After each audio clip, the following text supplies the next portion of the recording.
Welcome back our YouTube channel global science IQ।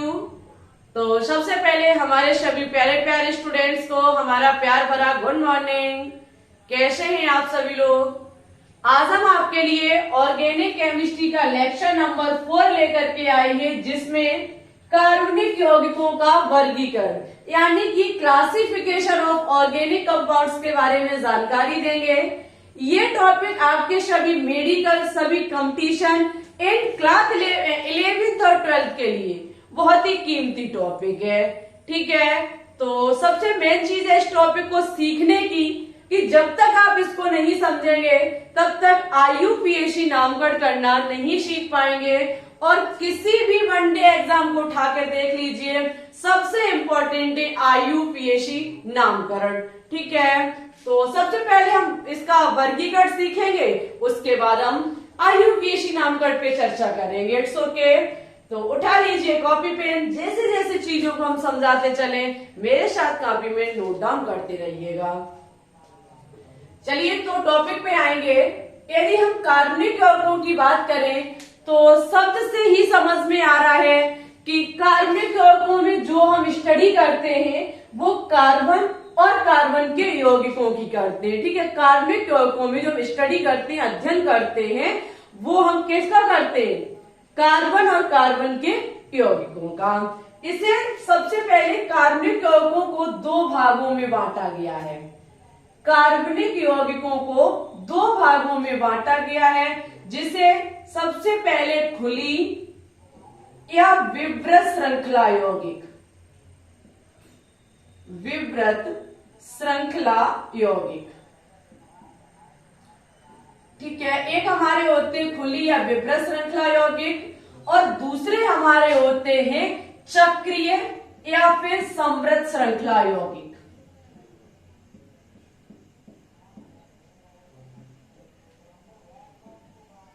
श्रृंखला यौगिक याद रखिएगा, कार्बनिक यौगिक जो होते हैं वो हमारे दो प्रकार के होते हैं, खुली या विवृत श्रृंखला यौगिक और चक्रीय या समृद्ध श्रृंखला यौगिक। इट्स ओके, अगर हम बात करें खुली या विवृत श्रृंखला यौगिक, इनको एलिफेटिक भी इंग्लिश में कहा जाता है। इट्स ओके, अगर हम इनकी बात करें तो इन्हें पुनः दो भागों में डिवाइड किया गया है, हाइड्रोकार्बन और हाइड्रोकार्बन के व्युत्पन्न। हाइड्रोकार्बन और सेकंड है हमारा हाइड्रोकार्बन के व्युत्पन्न।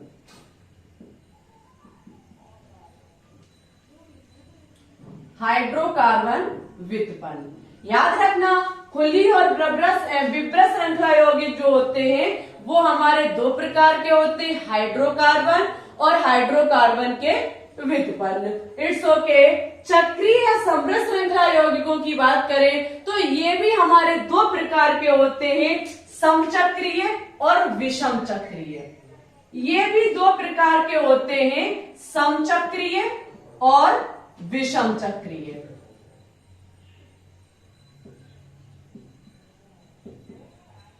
समचक्रीय और विषम चक्रीय श्रृंखला यौगिक।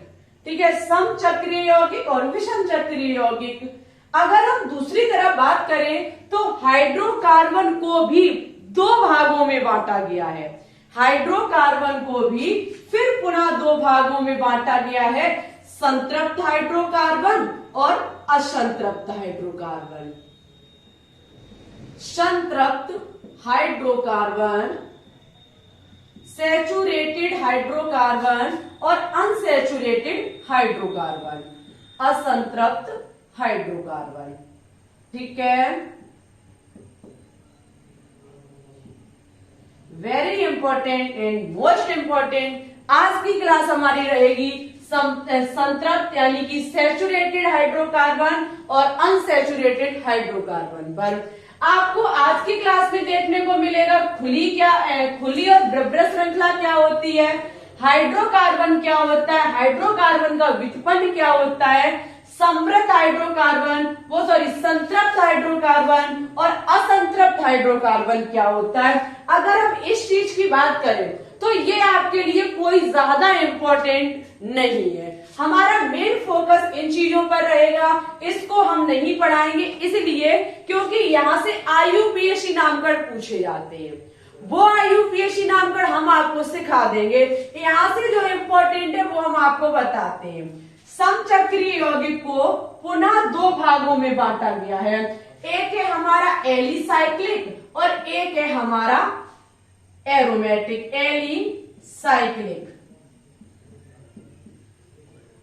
एलिसाइक्लिक यौगिक और एक है हमारा एरोमेटिक। ठीक है, आपको जो पढ़ना है वो पढ़ना है एरोमेटिक। ओनली ऑन चक्रीय समृद्ध श्रृंखला यौगिक में आपको एरोमेटिक ही पढ़ना है, अदर किसी पर भी ध्यान नहीं देना है। ठीक है, तो पहले आप इसको उतार लें, छाप लें या फिर स्क्रीनशॉट ले लें और उसके बाद हम बात करेंगे खुली या विवृत श्रृंखला यौगिक पर। ठीक है, तो हम इसको साफ करते हैं और आगे बात करेंगे हम सबसे पहले एलिफैटिक जो हमारे ओपन चेन इसको बात करेंगे, यानी कि खुली श्रृंखला पे बात करेंगे। ओपन चेन कंपाउंड्स पे बात करेंगे। पहली हमारी थी खुली, या इसको हम एलिफैटिक भी कह सकते हैं। ठीक है, या फिर विवृत श्रृंखला कहा जाता है इसको। एलिफैटिक श्रृंखला यौगिक, इंग्लिश में इसको कहा जाएगा open and aliphatic chain compounds. ठीक है, ये क्या होती है? तो देखो, किसी वे यौगिक जिनके अंतिम सिरे स्वतंत्र होते हैं, आप नोट डाउन करना चाहें कर ले, बहुत अच्छी बात है। वे यौगिक, मेरे साथ लिखना चाहें लिख लो, वे यौगिक जिनमें कार्बन के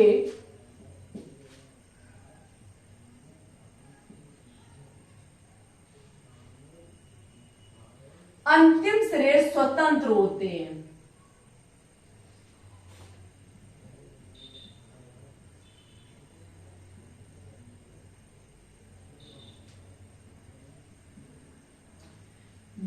वे यौगिक जिनमें कार्बन के जो अंतिम सिरे होते हैं वो बिल्कुल ओपन होते हैं, खुले होते हैं, उन्हीं को खुली या फिर एलिफैटिक श्रृंखला यौगिक। क्योंकि शब्द से ही समझ में आ रहा है खुली लगा हुआ है, तो इसमें क्या होंगे, जो कार्बन के सिरे होंगे वो खुले होंगे। माना कि कोई भी एक हम चेन ले लेते हैं अपने मन से, माना कि हमने ले लिया CH3 single bond CH2 single bond CH2 single bond CH3।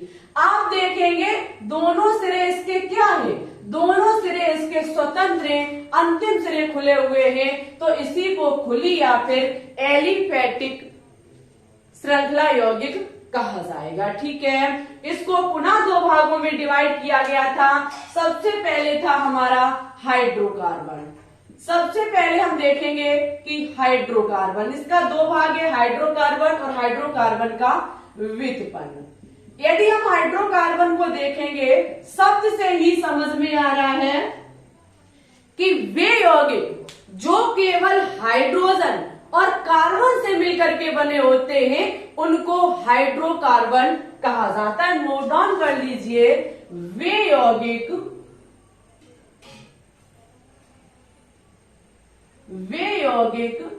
जो कार्बन और हाइड्रोजन से मिलकर बने होते हैं।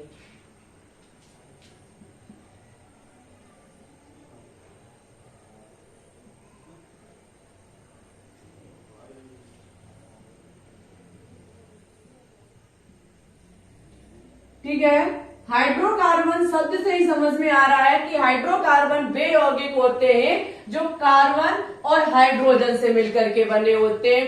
हाइड्रोकार्बन पुनः हमारा दो भागों में डिवाइड है, सैचुरेटेड हाइड्रोकार्बन और अनसैचुरेटेड हाइड्रोकार्बन। हिंदी में बोले तो कहेंगे संतृप्त हाइड्रोकार्बन और असंतृप्त हाइड्रोकार्बन। सबसे पहले हम देखेंगे कि संतृप्त हाइड्रोकार्बन क्या है।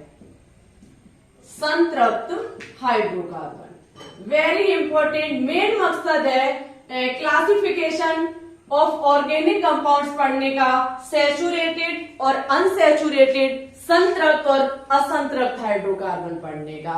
ठीक है, जब मेरा हाइड्रोकार्बन क्लियर हुआ कि ये कार्बन और हाइड्रोजन ऐसे कंपाउंड जिनमें हाइड्रोजन और कार्बन, यदि हम एग्जांपल लें तो ले सकते हैं यहाँ पे CH4।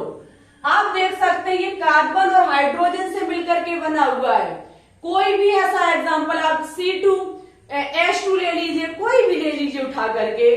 ठीक है, यदि हम संतृप्त हाइड्रोकार्बन की बात करें तो संतृप्त हाइड्रोकार्बनों के मध्य जो होता है वो एकल बंध होता है। संतृप्त हाइड्रोकार्बन के मध्य जो बंध होता है वो एकल बंध, यानी कि कोई ऐसी श्रृंखला जिसमें ओनली ऑन सिंगल बॉन्ड है, कोई ऐसा कार्बन और हाइड्रोजन का यौगिक जिसमें सिंगल बॉन्ड है, मेरी बात को समझना, वो हमारा सैचुरेटेड हाइड्रोकार्बन होगा। चलो एग्जांपल समझेंगे, लिखने की वाली यहाँ कोई बात नहीं है। अगर हम एग्जांपल देखें, कार्बन कार्बन के बीच सिंगल बॉन्ड है। ठीक है, आपको पता है कि कार्बन दुनिया में सब काम कर सकता है, लेकिन जब तक उसकी 4 वैलेंसी कंप्लीट नहीं होगी तब तक वो कुछ भी नहीं है। तो कार्बन की 4 वैलेंसी पूर्ण करने के लिए जब उसकी 1 है तो 3 वैलेंसी और कंप्लीट करने के लिए ये हाइड्रोजन को जोड़ लेगा। आप देखेंगे कार्बन हाइड्रोजन के बीच हर जगह सिंगल बॉन्ड है। जब हर जगह सिंगल बॉन्ड है तो ये हमारा क्या होगा, संतृप्त हाइड्रोकार्बन। ठीक है, ये हमारा होगा संतृप्त हाइड्रोकार्बन। 1 मिनट बड़ा ध्यान से आगे देखेंगे, तब इस पर थोड़ी आगे और हम चर्चा करेंगे, जगह छोड़ के रखिएगा। आगे है हमारा असंतृप्त हाइड्रोकार्बन। असंतृप्त हाइड्रोकार्बन बोले तो अनसैचुरेटेड हाइड्रोकार्बन। इसकी बात करें तो इसमें कार्बन और हाइड्रोजन के यौगिकों के बीच डबल या ट्रिपल बॉन्ड होगा। अच्छा, कैसे होगा, एग्जाम्पल को देखेंगे।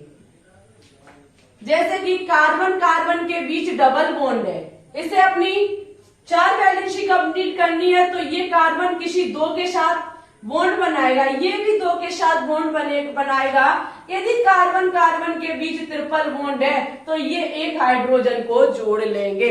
यहाँ कार्बन कार्बन के बीच डबल बॉन्ड है, यहाँ कार्बन कार्बन के बीच ट्रिपल बॉन्ड है, और यहाँ कार्बन कार्बन के बीच सिंगल बॉन्ड है। अगर सिंगल बॉन्ड है तो संतृप्त हाइड्रोकार्बन, और डबल और ट्रिपल बॉन्ड है तो वो हमारा कार्बन जो होगा वो हमारा असंतृप्त हाइड्रोकार्बन में आ जाएगा। अच्छा, क्यों आ जाएगा, तो एक बात याद रखना, शब्द से देखेंगे। अगर हम संतृप्त हाइड्रोकार्बन पे बात करें तो अच्छा ये बताइए, क्या हम कुछ ऐसा कर सकते जिससे कि इस कार्बन में हम कोई और हाइड्रोजन कनेक्ट कर दें? क्या हम ऐसा कर पाएंगे कि इस कार्बन में अदर कोई हाइड्रोजन को लेके कनेक्ट कर दे? नहीं कर पाएंगे। लेकिन यहाँ हम यदि डबल बॉन्ड में क्या काम करें, डबल बॉन्ड को तोड़ दें, तो क्या काम होगा कि एक हाइड्रोजन और कनेक्ट हो जाएगा। क्यों? क्योंकि डबल बॉन्ड जब टूट जाएगा तो इसका एक जो वैलेंसी होगी वो कम हो जाएगी। जब इसकी एक वैलेंसी कम हो जाएगी तो कार्बन सब काम कर सकता है, लेकिन 4 से कम और 4 से अधिक कभी भी बंध नहीं बना सकता है। तो ये एक हाइड्रोजन को अपने में और जोड़ लेगा। संतृप्त यानी कि पूर्ण रूप से ये तृप्त है, और असंतृप्त यानी कि आ माने नहीं और संतृप्त तृप्त, जो पूर्ण रूप से तृप्त नहीं है वो हमारा असंतृप्त हो गया। ये ऐसा नहीं है कि बन गया तो इसे बिगाड़ा नहीं जा सकता है, बिल्कुल बिगाड़ सकते हैं अगर हम इसके बीच का बॉन्ड तोड़ दें तो। ठीक है, ये था हमारा संतृप्त हाइड्रोकार्बन और ये था हमारा असंतृप्त हाइड्रोकार्बन। अगर हम संतृप्त कार्बन की बात करें तो कार्बन को कहा जाता है एल्क। याद रखना, कार्बन का दूसरा नाम होता है एल्क। जब इसका दूसरा नाम एल्क होता है और जब कार्बन कार्बन के बीच सिंगल बॉन्ड होता है तो इसका नाम हो जाता है एल्केन, यानी कि एन शब्द जोड़ दिया जाता है। ये इसका सामान्य नाम है। ठीक है, ये क्या है, सामान्य नाम। जब कार्बन कार्बन के बीच सिंगल बॉन्ड होता है तो शब्द क्या जुड़ता है, एल्केन। एल्क का मतलब होता है कार्बन और सिंगल बॉन्ड होने पर एन जोड़ा जाता है।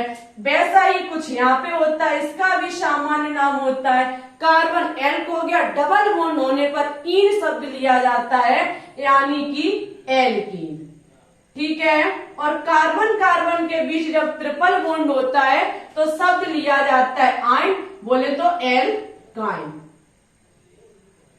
क्या हो जाएगा, एल्काइन।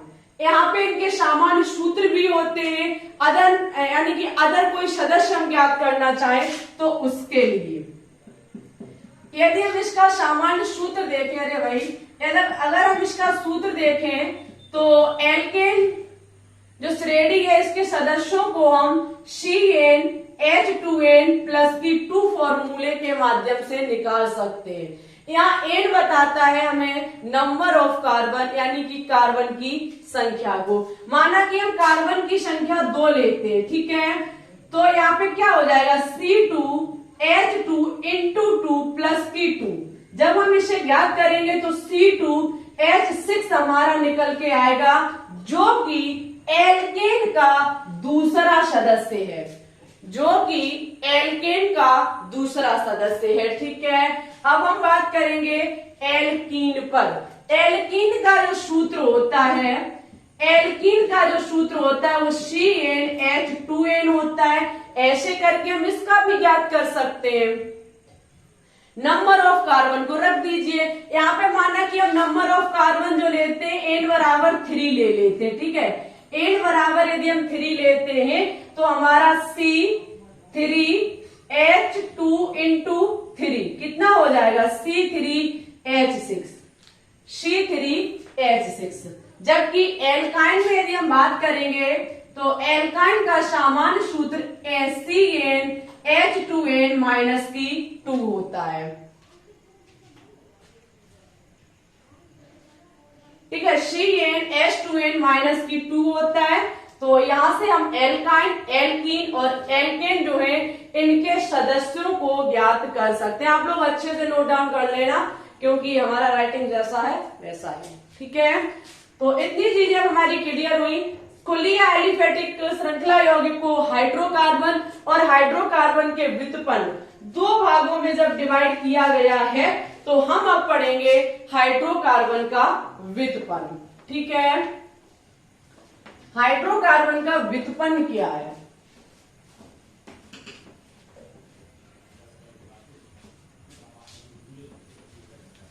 तो हेडिंग लगाएंगे हाइड्रोकार्बन का व्युत्पन्न।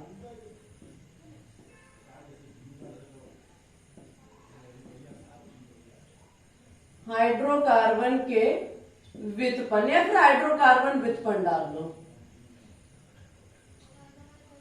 आपको पता है कि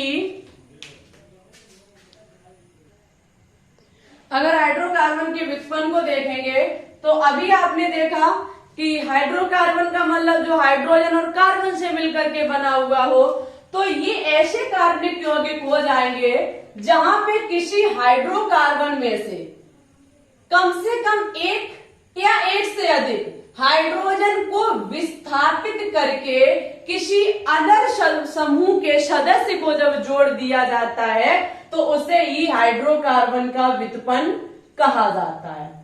कहने का मतलब है कि कोई भी हाइड्रोकार्बन ले लीजिए, जब लिखेंगे नहीं एग्जाम्पल बताएंगे क्योंकि लिखने के लिए एग्जाम में नहीं आएगा।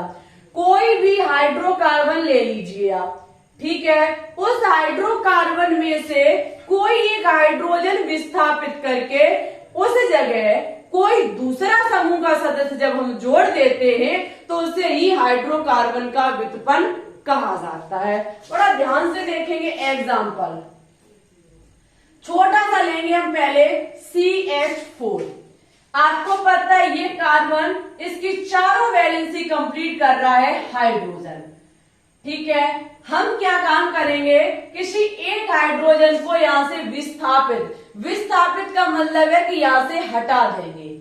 जब एक हाइड्रोजन को हम यहां से हटा देंगे तो ये निश्चय है कि दूसरा यहाँ पे कोई सदस्य मुझे कनेक्ट करना पड़ेगा, अन्यथा फिर कार्बन की वैलेंसी तो मुझे पूरी करनी ही है। तो जब हम यहाँ से एक हाइड्रोजन को विस्थापित कर देंगे तो यहाँ पे माना कि कोई दूसरा सदस्य हम जोड़ देते हैं जो कि हमारा Cl है, तो यही हमारा क्या हो जाएगा, हाइड्रोकार्बन का व्युत्पन्न।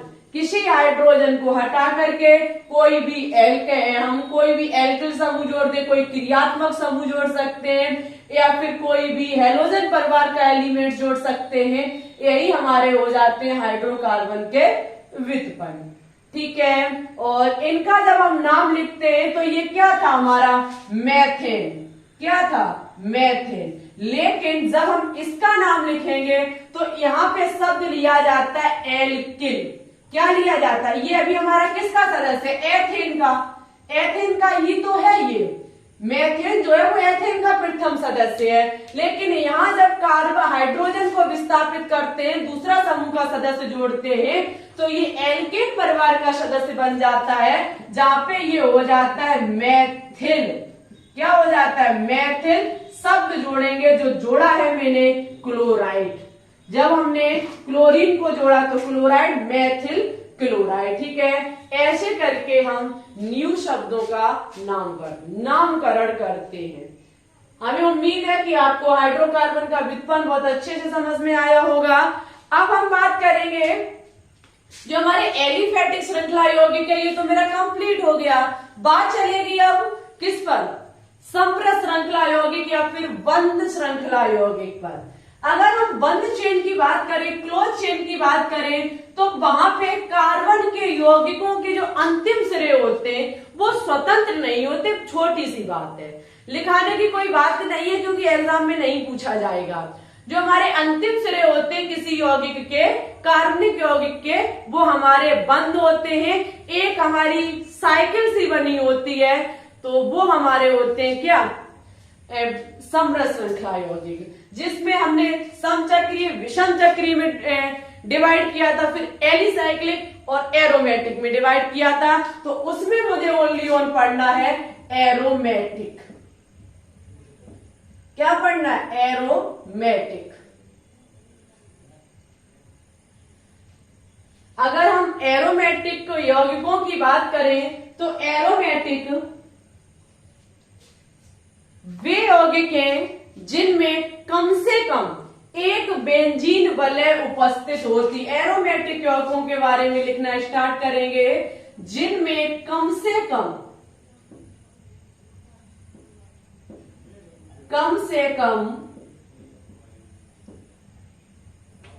एक बेंजीन वलय उपस्थित होती है।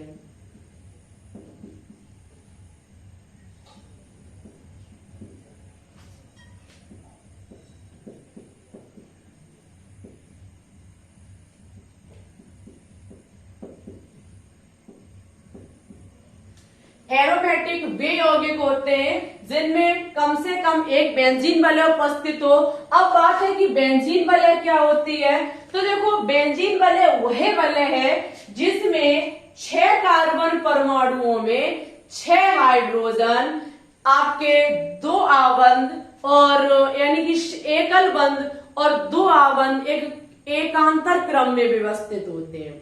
बेंजीन वलय जो है वो 6 कार्बन परमाणुओं की समृद्ध श्रृंखला में एकल और 2 आबंध एकांतर क्रम में उपस्थित होते हैं। कैसे, ये है देखना कैसे। अगर हम बेंजीन वलय की फॉर्मूले की बात करें तो C6H6 इसका फॉर्मूला होता है। ठीक है, इस प्रकार से हमारी बेंजीन वलय होती है, जहां पे मैंने बोला ये 6 कार्बन पर 6 हाइड्रोजन की एक समृद्ध श्रृंखला यानी कि बंद श्रृंखला है, जिस पर एकल और 2 आबंध एकांतर क्रम में होते हैं। ये रहा हमारा एकल बंध, ये रहा एक कार्बन, ये तीसरा, ये चौथा, ये 5वां, ये 6वां।